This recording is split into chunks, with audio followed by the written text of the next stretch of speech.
Ever since legendary video game developers Ed Boon and John Tobias had the idea of creating a bloodthirsty 2D live-action animated fighting platform starring the one, the only Jean-Claude Van Damme, modern culture has been captivated by the idea of a fictional, interdimensional martial arts tournament that ultimately seals the fate of all manners of realities and fatalities. But unfortunately for them, Jean-Claude Van Damme was busy, so instead what we were left with was one of the most badass video game franchises of all time. Mortal Kombat. And from Johnny Cage to Sonya Blade, there's never been a more deadly yet entertaining display of martial skill. But what if it was real? What if somehow from another dimension the great battle of Mortal Kombat came to our Earth right here and now? Which of us Earthlings would step forward to defend our place in existence? Well, let's find out. Hello Internet, and once again welcome back to the most inquisitive channel on YouTube, Life's Biggest Questions. As per usual, I'll be your disembodied floating voice Jack Finch, as today we curiously ask the question, what if Mortal Kombat was real?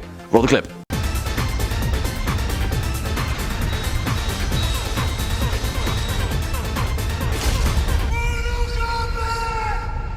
For the curious amongst you, that clip was of course from the 1995 Cheese Fest Mortal Kombat film, which was ridiculous but also awesome. Fun little fact, the first game in the Mortal Kombat franchise was released on my first birthday, which in that case then I suppose that the stars have cosmically aligned to bring all of you this video. My work here is done.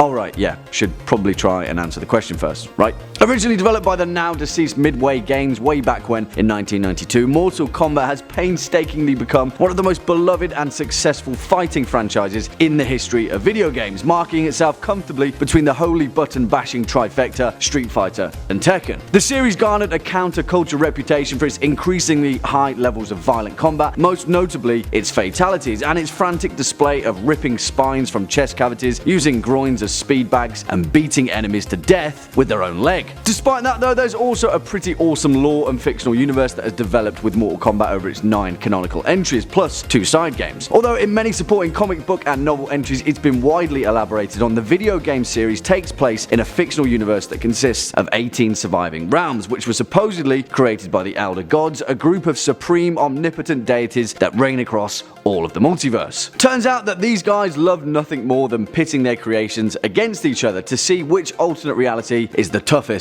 of the tough. Although not all of them have been fully explored, there has been Netherrealm, a fiery sunken place of vile demonic warriors such as Quan Chi and Noob Saibot, Outworld, a realm of constant strife which the familiar Shao Kahn claimed as his own, Sido, the realm of order whose denizens such as Hotaru and Darius value rule above all else, the realm of chaos home to Havoc where turmoil and madness reigns, and the beautiful realm of Edenia, home to Jade and ruled over by the wise Queen Sindel after being liberated from Shao Kahn himself. You see, there's a little notation that the Elder Gods have placed upon its Mortal Kombat competitors that kind of took a few people off guard. If one of these realms loses 10 Mortal Kombat tournaments in a row, then the other opposing realm can and will invade their reality, and it's usually not very pretty. Oh, and of course we have Earthrealm, home to many familiar warm and loving faces such as the legendary Liu Kang, Cassie Cage, Jax Briggs, and we have to mention my boy Scorpion. In the Mortal Kombat franchise, as well as the films, novels and comic books that it spawned, the brave warriors of Earthrealm battle demons and shadowy warriors alike to save the ultimate fate of their reality. But guys, in this hypothetical scenario, Shao Kahn just showed up and threw down the gauntlet to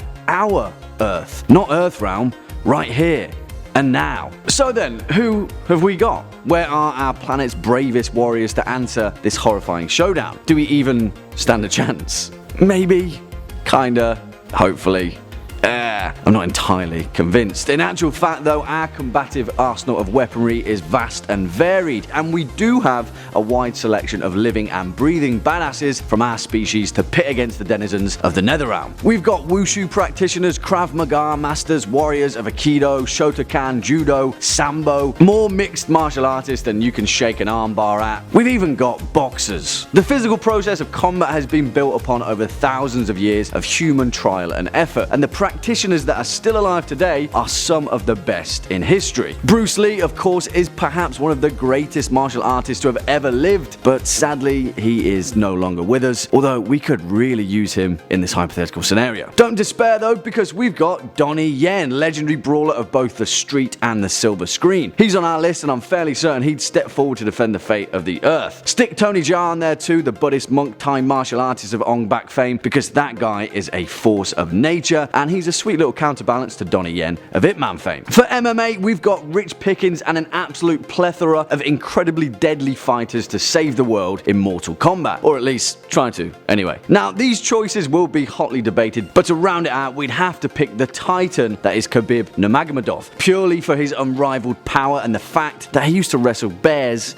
as a kid. That kind of says a lot, right? Alongside him we'd have John Bones Jones, because it seems that despite controversy the man can't be beaten and his unorthodox style might throw a few spanners in the works for the regular Mortal Kombat lineup. Also make sure that Chris Cyborg is on there too, because she is insane and would definitely give Kano a run for his money. And then we've got to acknowledge the fact that some of Earth's greatest warriors could very well be completely unknown individuals. With the amount of special forces and covert operations from pretty much every government on the planet, there is every chance that the greatest fighter alive and the best chance for us to compete in Mortal Kombat doesn't exist in the conventional sense. Lurking in the shadows of sovereignty, grey men, special forces agents, highly advanced soldiers and assassins that move around without recognition. Who knows, if Mortal Kombat came to town, hopefully one of those guys would step out of obscurity and lend a helping hand. But, well, really? Because despite our best effort, guys, we've still got this to contend with.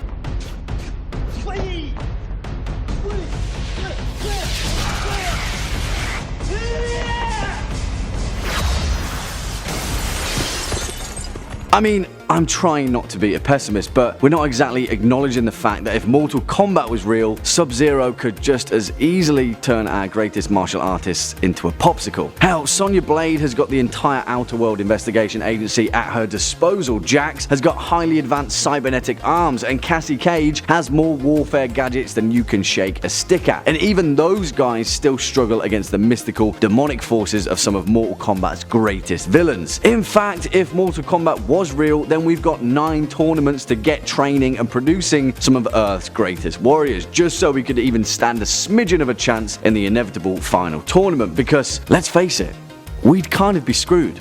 Wait, hold on a minute, isn't that how the first video game ended?